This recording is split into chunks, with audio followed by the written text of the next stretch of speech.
Alright, here we go with another Warhammer Underworlds tutorial. I'm going to look at the Ironskull boys here.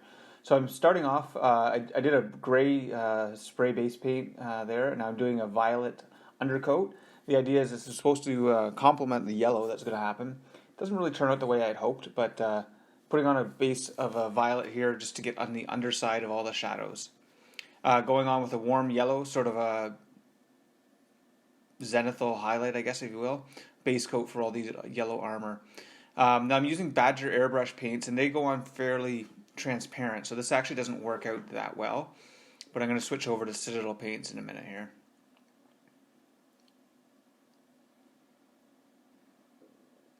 All right, here we go. Some Uriel yellow Citadel. This goes on a lot more opaque than the other ones, and it gives me a nice base color for my yellow.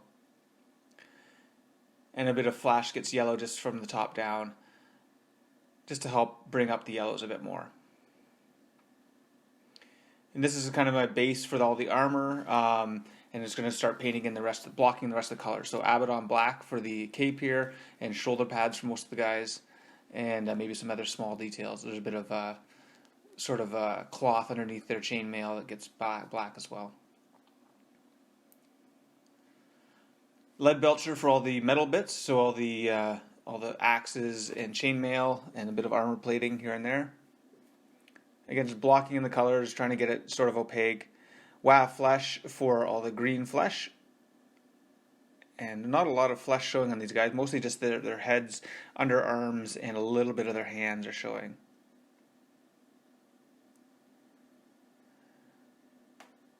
Okay, moving on to Rhinox hide here for some of the bases. Also going to be doing the fur on the main guy. Steel Legion drab, so this is going to be all the bone bits, any of the leather stuff, and I'm also going to do the rims of the bases in that. Null and oil on all the silver. Start bringing that down a bit.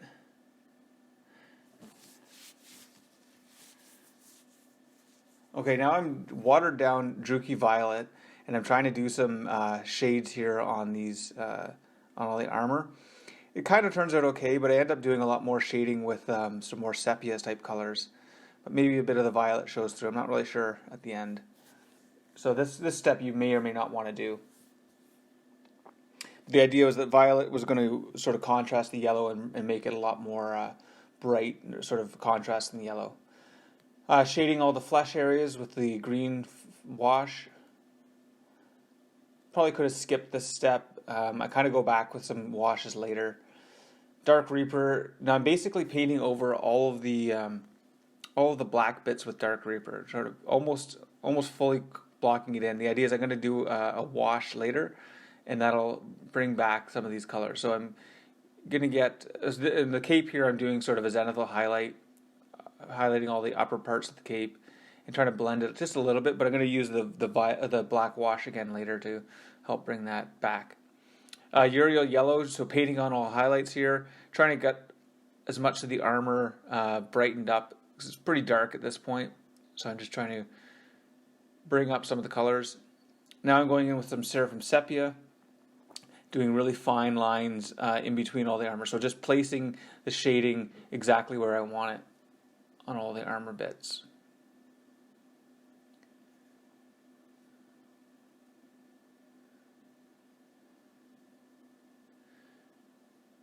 Using the shades a little bit here to help it flow. But mostly I'm just trying to place it exactly where I want it.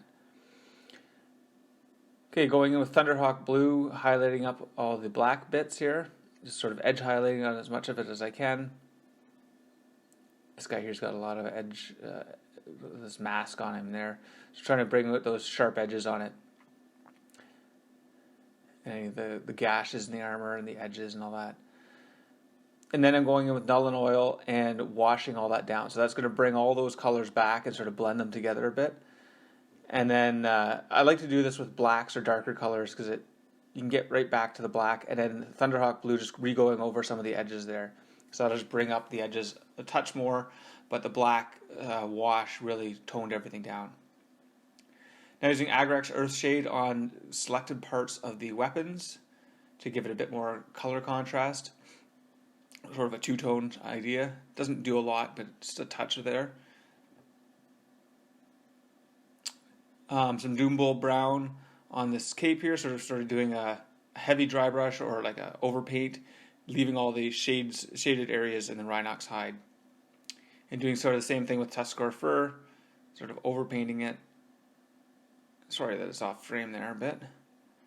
And then a little Towelite ochre just to bring up a bit more highlights.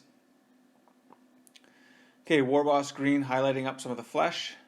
So basically painting over everything except for the deepest shades and the cracks there. Wow, I really got to keep this back on in camera there. Sorry about that. So going over all the flesh with that. Now doing a quick dry brush Necron compound on all the silver bits. This is the only highlighting I do on the silver. I find that worked out pretty nicely.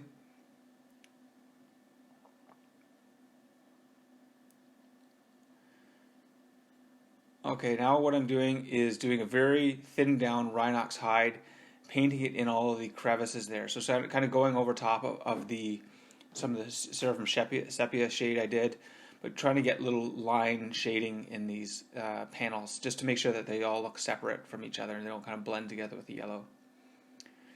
Highlighting up some of the teeth now with the Ushabti bone. They were base coated with Steel Legion drab earlier. Screaming Skull, another highlight, just to bring up those teeth. Skarsnik green, now bringing up all the highlights on the flesh. I really want the bright greens on these guys, so I'm trying to get it up as high as I can on the highlights. And I'll do one more highlight here with Nurgling green. That'll bring just all the nice flesh details on their faces out. I will shade this back a little bit at the very end, you'll see. So Screaming Skull and Flash gets yellow. Mix this together to get a bit more opaque. And I'm doing this on all the edges. I find Flash gets very translucent, so it doesn't really show up.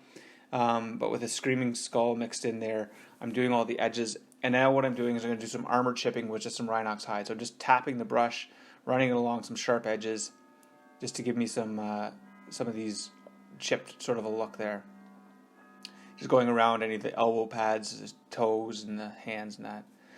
Evil Sun Scarlet doing another layer on the eyes here and the tongues, just a little bit. And then this Biltan green, just using this to get a bit more saturation back into the green. So it just brings the greens out a bit more. And so the Nurgling green is a bit desaturated, pretty whitish. So this has just helped bring back some color. And there you go. All these guys are all done. They painted up pretty quickly. There's not a lot of color to them. But the nice yellow, I think, pops pretty nicely. Anyways, let me know what you think. Leave a comment below, subscribe, and check out my other videos. See you next time.